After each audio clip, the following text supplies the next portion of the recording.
বাংলাদেশের রাজনীতি নিয়ে বাংলাদেশের বিরুদ্ধে প্রতিবেশী দেশ ভারত থেকে যা চলছে, যা শুরু হয়েছে, তাতে মনে হচ্ছে যে 12 ফেব্রুয়ারি নির্বাচন স্থগিত হয়ে 1/11 ঘটে যেতে পারে। পরিস্থিতি ভালো না। দর্শক, ভারতে আওয়ামী লীগ পালিয়েছে, এটা পুরনো কথা। আওয়ামী লীগ আশ্রয় দিয়েছে, এটা ওপেন কথা। কিন্তু তারপরও যেহেতু ইউনূস সরকার প্রচন্ড সক্ষম একটা সরকার, তারা নানানভাবে ভারতকে চাপে রাখতো এবং অতীতে আমরা কয়েকবার দেখেছি যে আওয়ামী লীগ নামে বেনামে দিল্লিতে সংবাদ সম্মেলনের আয়োজন করে আবার সেটা স্থগিত করেছে। কারণ ভারত সরকার করতে দেয়নি। কেন করতে দেয়নি? ইউনূসের চাপে। কিন্তু এখন আমরা দেখতে পাচ্ছি যে সংবাদ সম্মেলন তো সকাল সন্ধ্যা করেই, প্রকাশ্য অফিস রেখেছে। এমনকি ইউরোপ আমেরিকা থেকেও আওয়ামী লীগ নেতারা ভারত এসে তারপরে বাংলাদেশের বিরুদ্ধে ষড়যন্ত্র করছে। এর মানে ভারত প্রকাশ্যে বাংলাদেশ বিরোধী ষড়যন্ত্র করতে আওয়ামী লীগকে ওপেন লাইসেন্স দিয়েছে, অ্যাজ ইফ তাদের দেশে আওয়ামী লীগকে বাংলাদেশ বিরোধী ষড়যন্ত্র করার নিবন্ধন দিয়েছে। ইউরোপ আমেরিকা থেকে, বেলজিয়াম থেকে, ইংল্যান্ড থেকে আওয়ামী লীগের নেতারা, সাবেক মন্ত্রী এসে তারা সংবাদ সম্মেলন করে, প্রতিনিয়ত রাজনৈতিক কার্যক্রম চালায়। মানে বিষয়টা এরকম যে ভারত চেষ্টা করেছে যে আওয়ামী লীগকে সাথে নিয়ে তাদের ভাষায় একটা কথিত ইনক্লুসিভ নির্বাচন আয়োজন করা যায় কিনা। কিন্তু যখন নিশ্চিত হয়েছে না এটা সম্ভব নয়, কিছুতেই আওয়ামী লীগকে সাথে নিয়ে কোনো নির্বাচন বাংলাদেশে কেউ করবে না।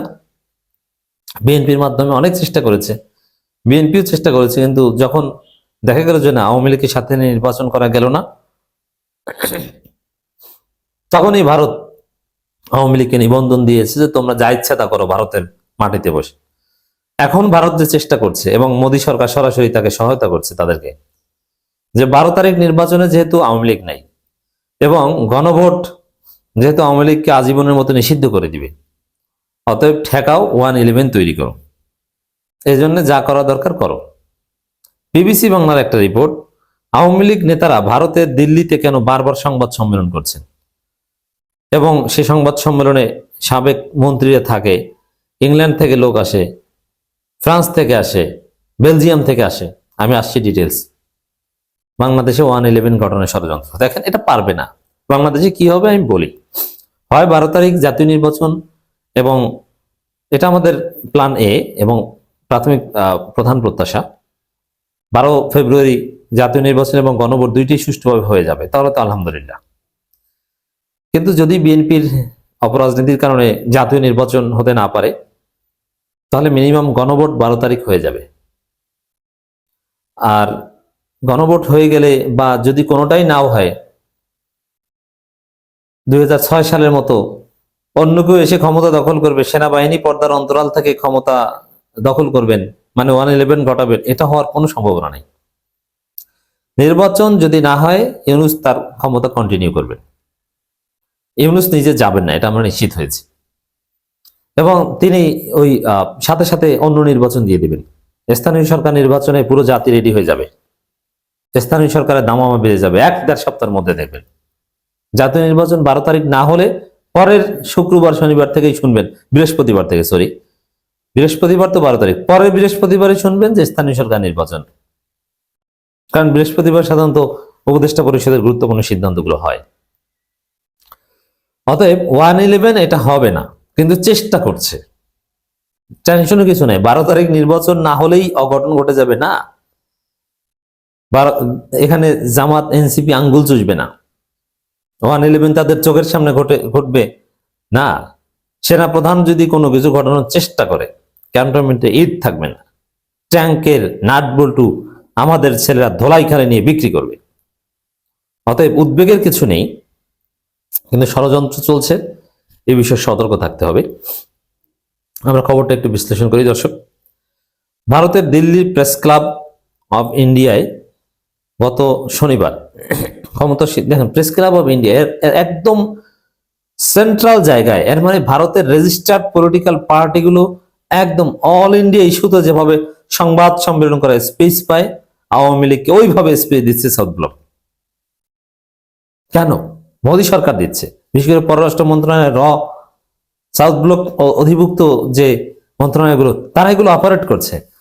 এর অর্থ বাংলাদেশে 1/11 ঘটানোর ষড়যন্ত্র করছে আওয়ামী লীগ, ভারতের সহায়তায়।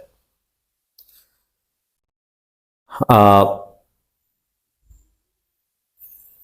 আহ, এখানে প্রেস ক্লাব অব ইন্ডিয়ায় গত শনিবার ক্ষমতাচ্যুত আওয়ামী লীগের 2 সাবেক মন্ত্রী সংবাদ সম্মেলন। পরে আগামী শুক্রবার 23 জানুয়ারি দলটির আরো 2 জন সাবেক মন্ত্রী সংবাদ সম্মেলনে মুখোমুখি হবেন। 12 ফেব্রুয়ারির আগে এটা বাড়তে থাকবে। ভারতের মাটি ব্যবহার করে আরো অনেক অঘটন ঘটানোর চেষ্টা করবে। 12 ফেব্রুয়ারির আগে আরো অনেক কিছু ঘটতে পারে, এটা দেখার জন্য আপনার প্রস্তুতি নিন। তবে আমার মনে হয় ইউনূস সরকারও প্রস্তুতি আছে পরিস্থিতি মোকাবেলা করার। তবে দুটি অনুষ্ঠানে কোনোটি বাংলাদেশের রাজনৈতিক কার্যক্রম নিষিদ্ধ ঘোষিত আওয়ামী লীগের দলীয় অনুষ্ঠান ছিল না। দলীয় অনুষ্ঠান, ভারত তো এত বোকা না, তাদের লোকজনই এটা করবে, তাদের পারপাস, তাদের ষড়যন্ত্র, ওপেন গোপন সব। কিন্তু নাম তো আর আওয়ামী লীগ থাকবে না, এটা তো শিশুতেও বুঝে।